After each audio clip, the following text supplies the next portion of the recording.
pemirsa, demikian tadi berita pilihan iNews Sore bersama saya Arlista Hadi. Kita awali iNews Sore hari ini dengan informasi 2 dari 4 petani yang tertimbun longsor di Tasikmalaya, Jawa Barat pada Minggu siang kemarin hingga kini belum ditemukan.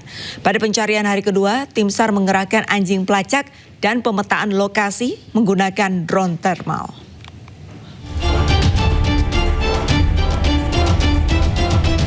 Tim SAR gabungan melakukan pencarian 2 korban yang tertimbun longsor di Kampung Ciomas, Kabupaten Tasikmalaya, Jawa Barat. Proses pencarian diawali dengan pemetaan lokasi menggunakan drone thermal untuk mengetahui cakupan dan luas area longsoran. Selain drone, petugas juga melibatkan anjing pelacak dari Polda Jawa Barat untuk membantu menemukan korban longsor. Pencarian ini fokus pada titik yang telah ditentukan untuk menghindari potensi longsor susulan. Medan yang sulit dan terjal membuat alat berat tidak dapat menjangkau lokasi kejadian.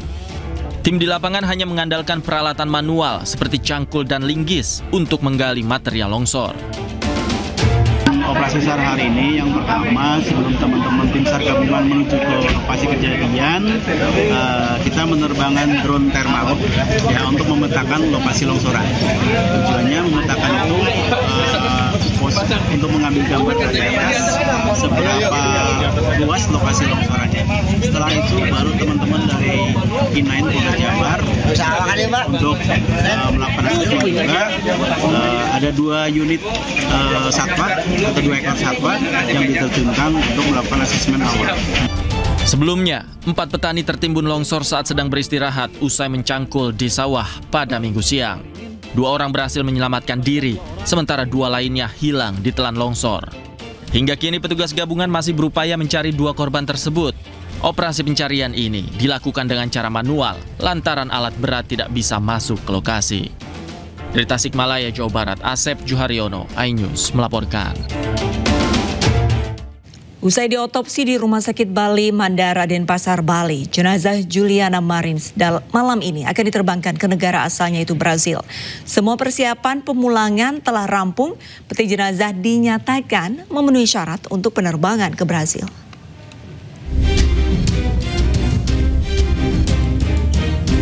Duka mendalam menyelimuti proses pemulangan jenazah Juliana Marins, pendaki asal Brazil yang menjadi korban kecelakaan tragis di kawasan Gunung Rinjani, Lombok.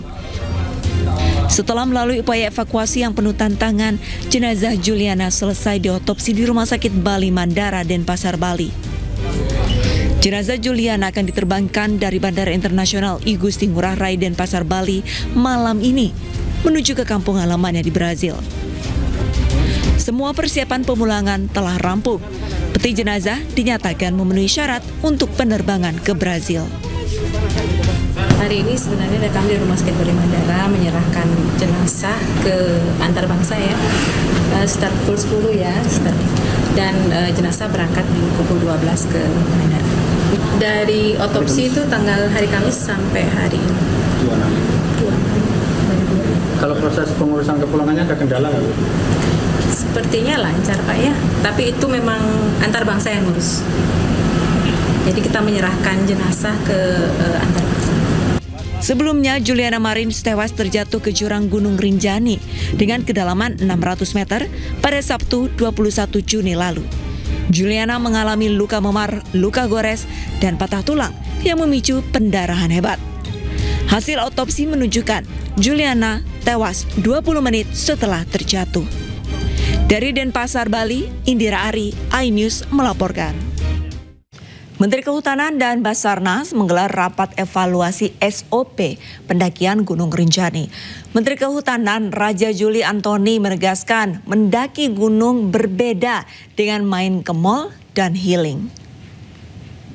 Campaigns, yeah, and the view is amazing. Yeah, you can oh, it was so worth it, so worth it. Yeah, we did it for the Dan Kepala Basarnas Marsikal Madia Muhammad Syafi mengevaluasi SOP pendakian Gunung Rinjani.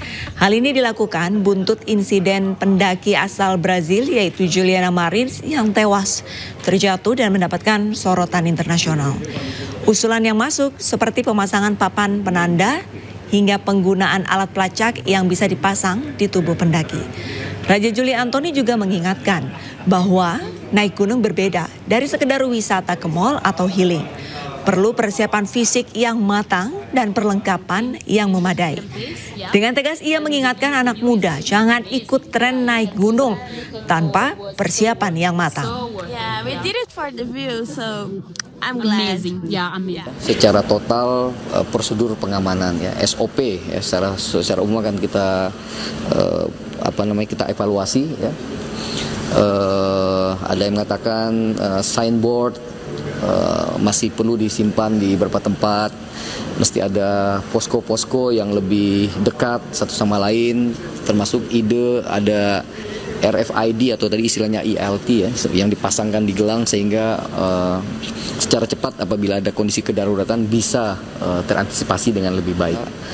Naik gunung itu nggak sama dengan ke mall. Ya.